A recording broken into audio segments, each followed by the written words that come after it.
My girlfriend was video chatting with her friend while I was sitting next to her with headphones on. She smugly told her, "He looks good on paper, pays for everything, and worships the ground I walk on. But honestly, I physically recoil whenever he tries to be romantic. It's pathetic how hard he tries." She thought I couldn't hear, but my music had stopped. I didn't react. That night, while she was sleeping, I booked a one-way flight, packed my essentials, and contacted the landlord to remove my name from the lease. I left her a note saying, "I heard everything. Now my phone's exploding with 112 desperate texts and 69 calls that I'll never answer." So I'm a 31-year-old male who's been working as an audio mastering specialist for almost a decade now. For anyone who doesn't know what that means, most people don't, LOL. I'm basically the guy who takes recorded music and makes it sound professional before it gets released. It's technical as hell, but I love it. I work with indie bands, podcasters, small studios, anyone who needs their audio to sound legit without the major label budget. It pays decent enough, about $75,000 a year, which isn't tech bro money by any means, but it kept me comfortable in our Minneapolis apartment, and even let me put away like $500 to $800 a month into savings. I'm not the type of guy who needs fancy stuff. Give me good headphones, my workstation, and maybe a nice dinner out once in a while, and I'm golden. Megan, 28, and I had been together for 4 years. We met when I was doing sound for this local band called Vagrant Theory at a venue downtown. Not a big gig or anything, just helping out some friends who were trying to build a following. She was there with her girlfriends, kept coming up to the sound booth asking about the band and what I was doing with all those knobs and sliders. She seemed genuinely interested, kept saying how cool it was that I made bands sound good. At the time, she was working as a receptionist at this law firm downtown, Bradshaw and MC Knight. Nothing fancy, but it paid her bills.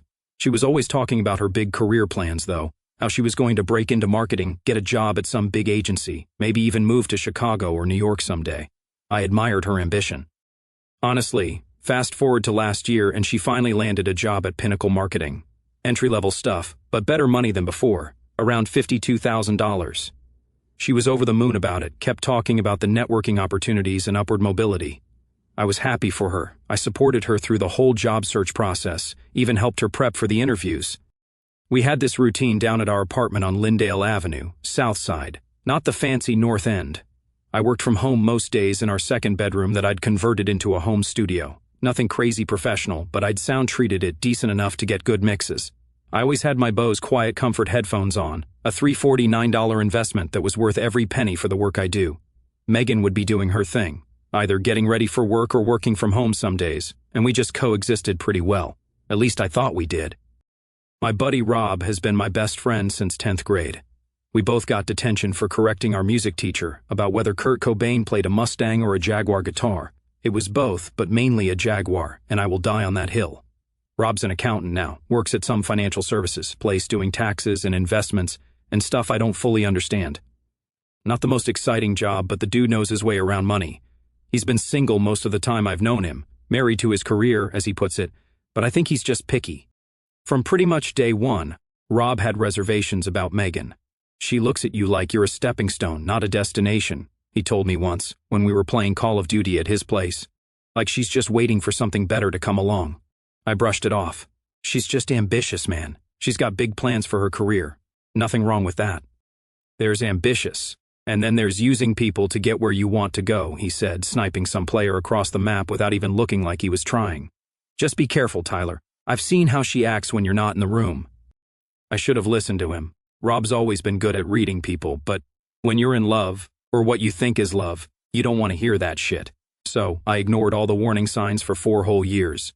Looking back now, they were everywhere. The way she'd roll her eyes slightly when I talked about a project I was excited about. How she'd introduce me to her coworkers as Tyler. He does sound stuff instead of actually explaining my career. The fact that she never, not once in 4 years, shared any of my work on her social media, even though I mastered some tracks that ended up getting decent radio play locally. But I was comfortable. We had a routine. I paid a little more than half the rent. $1,450 out of our $2,200 total.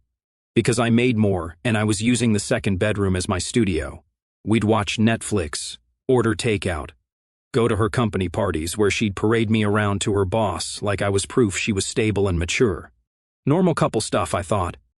Dave is my cousin on my mom's side. He's like 5 years older than me. Moved to Denver about 7 years ago to open his own recording studio. Started small but built it up into something pretty impressive, Cherry Sound Studios. They do work for commercials, indie films, and a bunch of the local Denver bands.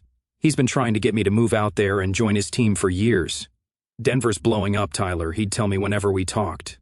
The music scene here is insane. We've got more work than we can handle. You'd be making 6 figures within 2 years, guaranteed. But I always declined.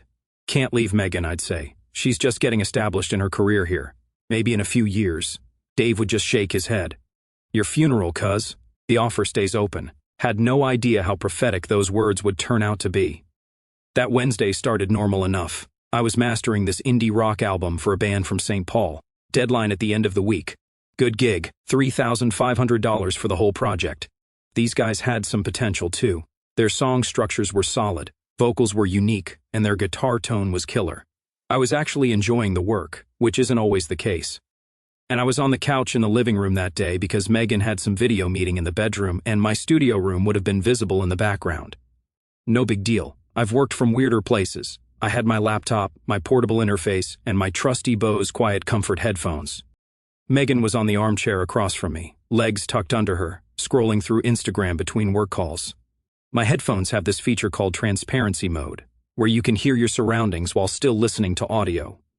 Super useful when you need to have a quick conversation without taking them off, or when you're walking around in public and need to be aware of your surroundings. I accidentally hit the button on the left ear cup while adjusting the volume, and suddenly I could hear everything in the room crystal clear while still seeing the audio waves on my laptop. I was about to switch it back when Megan's phone rang. It was her friend Jessica. I know because Megan has custom ringtones for her close friends. Jessica's was that Material Girl song. I didn't mean to eavesdrop. I was about to turn the transparency mode off, but then I heard my name. Yeah, he's right here, but don't worry. He's got those stupid expensive headphones on. He can't hear shit, Megan said, laughing. He's completely in his own world when he's working. I kept my eyes on my screen, trying to act normal. My heart started racing, but I kept my face neutral. Years of sitting through bad client feedback had given me a pretty good poker face. No, it's fine, we can talk, she continued. So, anyway, about what I was texting you. Yeah, it's getting harder to pretend. I mean, Tyler's fine, I guess. Has a stable job, pays more than his share of bills, doesn't cheat. He checks all the responsible adult boxes, you know? But Jesus Christ, Jess, the guy has no fucking ambition whatsoever. My fingers froze over the keyboard. Like last night, he made this whole thing about our anniversary. Candles everywhere, cooked this fancy dinner, wrote me this corny-ass poem on a card. I had to fake a work emergency just to get a minute away from the cringe. I literally went to the bathroom and counted to 300 before I could go back out there with a straight face. My stomach dropped. The dinner I'd spent $200 on ingredients for. The poem I'd spent days writing, trying to find the right words to tell her how much she meant to me. I'd even bought this fancy card from that stationery store she likes on Grand Avenue. $8.50 for a piece of folded paper, but I thought it would make it more special. I mean, yeah, the financial stability is nice, she continued, voice dropping a little like she was sharing some shameful secret. He pays his share on time, never complains about the bills, but Kyle from the creative team asked me to grab coffee next week. And honestly, I'm thinking about it. The guy drives a BMW and his dad owns half of downtown. Did you see his Instagram? That vacation to Cabo last month? That wasn't some budget all-inclusive resort. She paused, listening to whatever Jessica was saying. No, I'm not being mercenary, she laughed, but I'm not getting any younger. And Tyler's idea of a big splurge is upgrading his audio equipment or taking me to Cheesecake Factory for a fancy dinner. Meanwhile, Kyle's over here casually mentioning his family's lake house and how they're looking for a property manager for their rental units. Jessica must have said something funny because Megan burst out laughing, right? Dating a sound guy seemed cool at first, but the novelty wears off when you realize it's just some dude with headphones clicking on a computer all day. Not exactly the rock star lifestyle. And don't get me started on his friends. His buddy Rob is the worst, always looking at me like he's trying to catch me doing something wrong. Like, sorry, I don't want to talk about tax brackets and investment strategies at dinner, Mr. Fun Police. I kept mixing, kept nodding along to a track I couldn't even focus on anymore. All I could hear was 4 years of my life being reduced to a financial arrangement and a stepping stone. Anyway, she continued, I'm keeping my options open. No harm in coffee with Kyle, right? Tyler's so oblivious he probably wouldn't notice if I came home with another guy's cologne all over me. He'd just think it was a new plugin for his audio software or something. They both laughed at that one. When she waved at me about 20 minutes later, asking if I wanted coffee, I smiled and nodded like nothing was wrong. She brought me a mug, the one she'd gotten me for Christmas with music notes on it, and even squeezed my shoulder affectionately before going back to her chair. I took a sip of the coffee and realized it was exactly how I liked it. Splash of oat milk, no sugar. She knew how to make my perfect coffee, knew what I liked to eat, what shows I enjoyed, what made me laugh. 4 years of intimacy, of sharing a life. And all that time she'd been looking at me like I was a placeholder, a financial safety net until something better came along. That night, while Megan was in the shower, I sat on our bed scrolling through our photo history on my phone. 4 years of memories that suddenly looked different in the harsh light of what I'd overheard. There we were at Dave's wedding 3 years ago, Megan looking stunning in that blue dress, me in a rented suit that was slightly too big in the shoulders. I remembered how she'd introduced me to her distant cousin, who was some big shot at a record label. Tyler's in audio too, she'd said, making it sound impressive. But now I wondered, was she hoping I'd make a connection that could benefit her somehow? Another photo from last Christmas at her parents' place. Her dad asking me about my little music hobby and whether I'd ever get a real job with benefits. Megan hadn't defended me, just smiled awkwardly and changed the subject. All those times she seemed annoyed when I talked about work at her company parties. "They don't understand all that technical stuff, babe," she'd say, steering me towards someone else. The way she'd introduced me to her co-workers with that slightly apologetic tone, like I was a quirky pet she had to explain. She'd been working late a lot more since this Kyle guy started at her company 3 months ago. I texted Rob, "You were right about Megan." He replied immediately, "What happened? Tell you tomorrow." "Free for lunch?" "Always for you, bro. 1 p.m. at Juicy's." "Perfect." I thought about confronting Megan right away. Isn't that what you're supposed to do in a relationship? Communicate, talk through problems. But something held me back. Maybe it was shock. Maybe it was the need to process. Or maybe it was because I was already thinking about what comes next. Our lease was up for renewal in 3 weeks. We'd been talking about staying, maybe even looking for a bigger place since we both were working from home more often. I'd been saving for an engagement ring, had about $8,000 set aside in an account she didn't know about. Funny how quickly priorities can change. When Megan came out of the bathroom wrapped in a towel, hair dripping, she caught me staring into space. "You okay?" she asked, genuine concern on her face. Or was it? How would I know the difference anymore? "Yeah, just tired. This album is kicking my ass." "Poor baby," she said, kissing the top of my head. "Don't stay up too late." I nodded, wondering how she could be so convincingly caring while planning coffee with BMW Kyle behind my back. That night, I couldn't sleep. I lay there, listening to Megan's steady breathing, wondering how many nights I'd laid awake thinking about our future while she was dreaming about upgrading to someone with more impressive Instagram posts. Just before dawn, I opened my laptop and checked flights to Denver. My cousin Dave's offer was starting to sound pretty good. I met Rob for lunch the next day at Juicy's, this burger place we've been going to since college. They know us there, didn't even need to order. They just brought out my usual Juicy Lucy with jalapenos, extra fries, and Rob's turkey burger, sweet potato fries.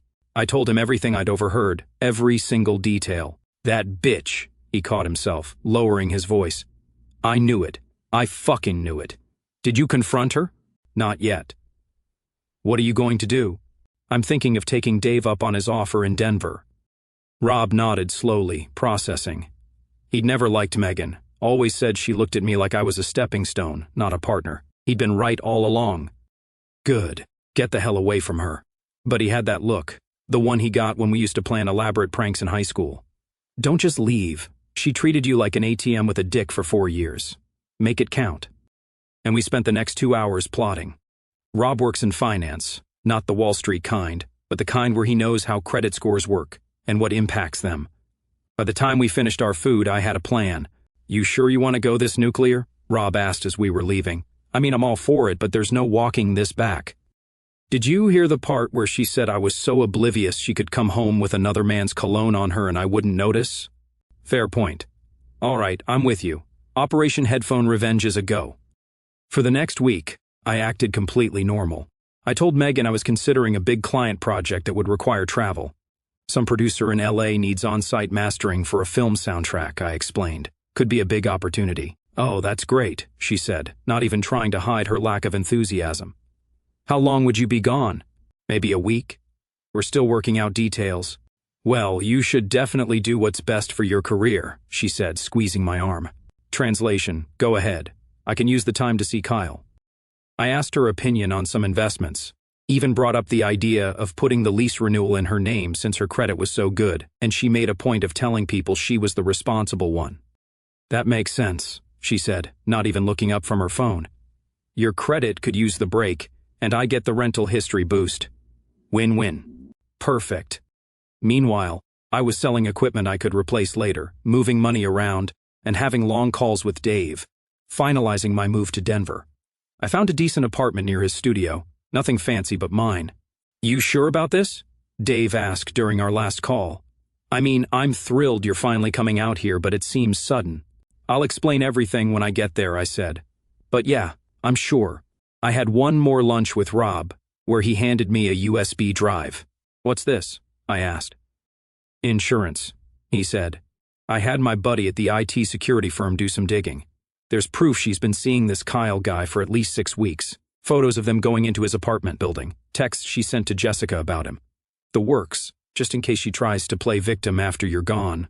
How did you even get this? Rob shrugged. You don't want to know. Let's just say social media privacy settings aren't as private as people think, and Megan is incredibly careless with her cloud backups. Nothing illegal, but definitely something she wouldn't want circulating. Rob always did have my back. You know, you don't have to use it, he added. Just having it might give you some peace of mind. Thanks, man, for everything. Hey, what are best friends for if not elaborate revenge schemes? The day before lease renewal, I waited until Megan left for work. She had a big presentation that day, wouldn't be home until late. Perfect timing. I'd taken the day off, told my clients I was dealing with some personal matters, not a lie at all. I packed methodically, equipment, clothes, important documents. Not everything, but enough. I'd already shipped 3 boxes to Denver labeled as client materials. I called the landlord first, explained I wouldn't be renewing, but Megan would be taking over the lease solely in her name. He already had the paperwork she'd signed last week. Any particular reason for the change? He asked, probably wondering if we were breaking up. Just makes more sense financially, I said. She's got the better credit history. Fair enough. Well, we'll be sorry to lose you as a tenant, Tyler. You've always been reliable. Thanks, Mark. Appreciate everything. Then I made a series of carefully planned financial moves. 1. Canceled all shared subscriptions, Netflix, Hulu, Spotify, etc. $85 a month gone. 2. Removed myself from our shared phone plan. She'd be hit with the full $170 instead of our split costs. 3. Transferred my portion of the utility deposits to my new accounts, about $600 total. 4. Closed our joint checking account, which had about $3,200 in it, all from my recent project. The credit card was trickier. It was in my name, but she was an authorized user. She'd racked up about $4,300 in charges over the last 2 months. Designer, purse, shoes, dinners with colleagues. Kyle. I didn't cancel it. Not yet. I wrote her a letter and left it on the kitchen counter. Megan. By the time you read this, I'll be on my way to Denver. I heard your conversation with Jessica last week about how I have no fucking ambition and how you've been thinking about Kyle from marketing. Guess those headphones aren't as soundproof as you thought. I've taken my name off the lease. Congratulations, it's all yours now, as you wanted. I've also closed our joint accounts. Don't worry about the credit card for now. Consider it my parting gift until the end of the month. Hope Kyle's BMW and Daddy's money make you happier than my corny-ass poems did. Tyler. P.S. Tell Jessica I said hi. Actually, never mind, I already did. Sent her the recording of your call where you trash-talked her relationship, too. Figured she should know what her best friend really thinks. I hadn't actually recorded the call or contacted Jessica, but Megan didn't know that. And I knew she had said some choice things about Jessica's boyfriend being balding prematurely and having small dick energy. Let her panic about that. Before I left, I took one last look around the apartment we'd shared for 3 years. The couch, where we'd binge-watched Stranger Things. The kitchen, where I taught her how to make my mom's lasagna. The bedroom where, well, it wasn't all bad. That's the thing about relationships ending. They're rarely 100% terrible. There were good times, moments I'd treasure despite everything. But they weren't enough to outweigh the disrespect, the behind-my-back mockery, the fact that I was just a placeholder until something better came along. I locked the door, left my key in the envelope for the landlord as arranged, and called an Uber to the airport. I was on a plane by 2 p.m., Denver bound, new life ahead. I turned my phone on when I landed in Denver. The bombardment was immediate: 78 texts, 42 missed calls, 13 voicemails and emails, even messages to my professional accounts and Instagram. The texts evolved exactly as I expected. Is this a joke? Where are you? 2:48 p.m. Call me right now. 2:52 p.m. What the hell is this letter? You can't just leave like this. 3:01 p.m. What do you mean you closed the account? I needed that money. 3:14 p.m. The landlord says the rent is due and it's all on me now. How could you do this to me? 3:20 p.m. You're being completely immature. This is not how adults handle problems. 3:35 p.m. Please call me back. We can work this out. 4:10 p.m. Tyler, please, I'm sorry about what I said. I didn't mean it. 4:45 p.m. Did you really send that recording to Jessica? She's not answering my calls. 5:12 p.m. Answer your phone. 5:30 p.m. Tyler, please, I'm freaking out here. Please, just talk to me. 6:05 p.m. Baby, please. I miss you. I love you. I was just being stupid. 7:22 p.m. The voicemails were even better. In the first one, she was screaming, calling me every name in the book. By the 5th, she was crying, saying how sorry she was. By the 10th, she was begging, pleading for me to call her back, to give her another chance, saying she'd made a terrible mistake. Dave picked me up from the airport, took me to my new place, a simple one-bedroom, but in a decent area with good security. You okay? He asked as we unloaded my bags. Getting there, I said. Want to talk about what happened? Not yet, tomorrow. Let's just get settled. Dave nodded, understanding. That's why I always liked my cousin. He knew when to push and when to back off. That night, I called the credit card company and reported the cards stolen. All those charges Megan had been racking up. Disputed. The new purchases she'd inevitably made that day thinking she had until the end of the month, also disputed. I sent one text. I've decided your shopping spree wasn't the best parting gift after all. Card canceled. Charges disputed. Good luck explaining to the credit card company why you should keep those Louboutins. And then I blocked her number. Dave's studio was even better than he'd described. State-of-the-art equipment, solid client list, and he was offering me $95,000 to start with profit sharing once I was established. Within a week, I was already working on projects for local artists and a podcast network. Megan found my email, my Instagram, even contacted my mother. I blocked her everywhere except email. Those messages I saved in a folder labeled evidence, just in case. 2 weeks after I left, Rob called me. Dude, it's chaos here, he laughed. She showed up at my place last night, screaming on my doorstep, demanding to know where you were. I recorded the whole thing on my doorbell camera. She's telling everyone you stole from her, but then Jessica confronted her about that recording you mentioned, and now none of her friends are talking to her. You didn't tell her I made that up? Hell no. Let her panic. Oh, and Kyle. Apparently he ghosted her after she got clingy asking for money to cover the rent. Turns out he was all talk. That BMW is leased, and his dad owns like one commercial building, not half of downtown. Classic poser. How do you know all this? Minneapolis is a small town, man. People talk. Plus, Jessica called me. Apparently, after your note, Megan went into damage control mode with her, which made Jessica suspicious. She asked me what was going on, and I just told her to ask Megan about what she said regarding Jessica's boyfriend. They had a big blowout at some restaurant, and now Jessica's telling everyone what Megan's really like. I didn't mean to blow up her whole life, I said, feeling a momentary twinge of guilt. Didn't you, though? Be honest. I thought about it. Okay, maybe I did. But she earned it. Damn straight she did. Oh, and her job. She's on probation, apparently. Missed some big deadline because she was too busy dealing with the Tyler situation. Part of me felt bad, but mostly I felt free. A month passed. I was settling into Denver life, making new connections, finding my rhythm. I even went on a casual date with this cool woman named Ava, who runs sound at local venues. Nothing serious, just coffee and conversation, but nice to feel appreciated. She actually asked questions about my work, seemed genuinely interested in the technical aspects of what I do. Never once called it clicking on a computer all day.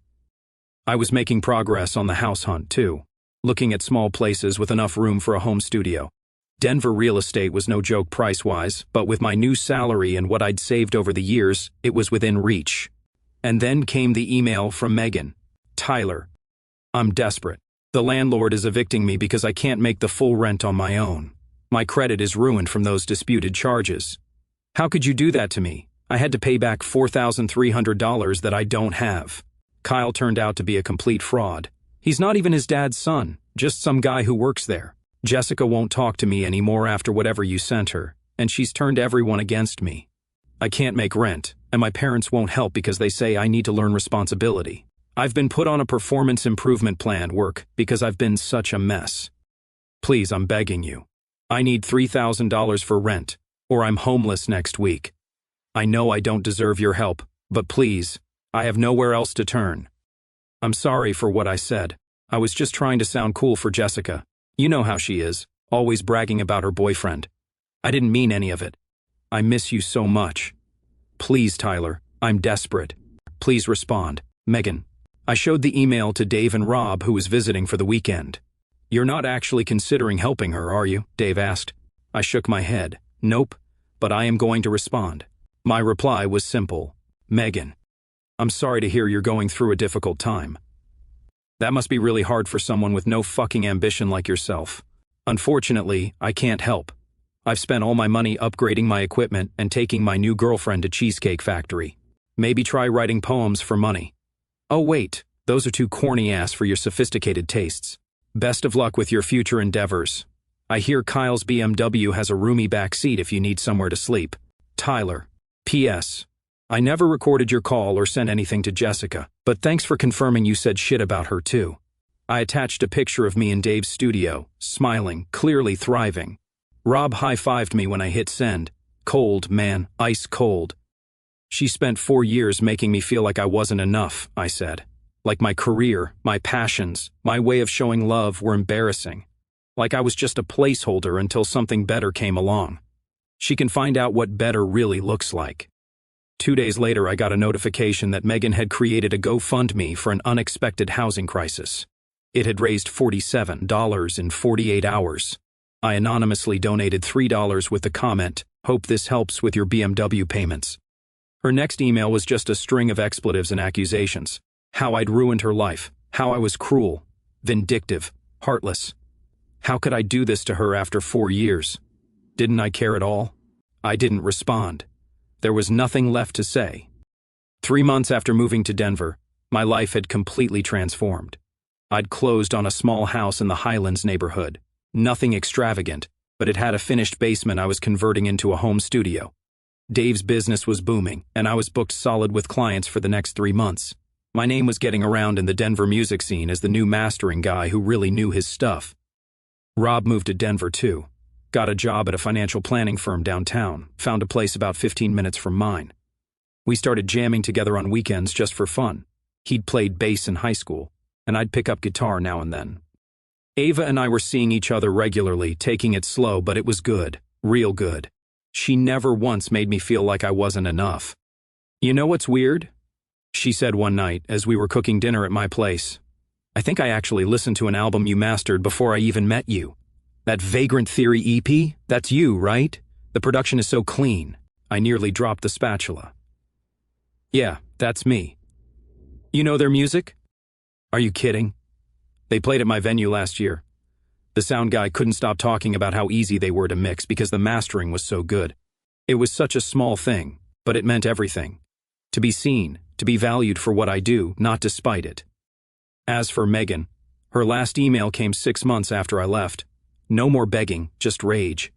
Telling me I ruined her life, that I'm a vindictive bastard, that she hopes I die alone, that she was just settling for me anyway, that someday I'd regret treating her this way when she was famous and successful. I didn't respond. Don't need to. I'm too busy living well. Sometimes I think about those headphones and that accidental button press. One small technical glitch that changed everything.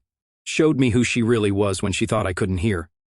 I still have those headphones. Keep them as a reminder that sometimes the worst moments can lead to the best decisions. That sometimes you need to hear the hard truth to find your way to where you belong. I still write poems sometimes. Ava doesn't think they're corny. She asked me to write one for her band's new album liner notes. It'll be published next month. Rob and I are looking at possibly starting our own audio mastering company next year. Even have a name picked out, Transparent Audio. Dave's on board to invest. And that, my friends, is how a pair of headphones saved me from wasting any more of my life with someone who saw me as a placeholder, not a partner. Best $349 I ever spent. The sweet revenge isn't just leaving her high and dry, it's building a life so good she can see exactly what she lost, and knowing without a doubt that I deserve every bit of it.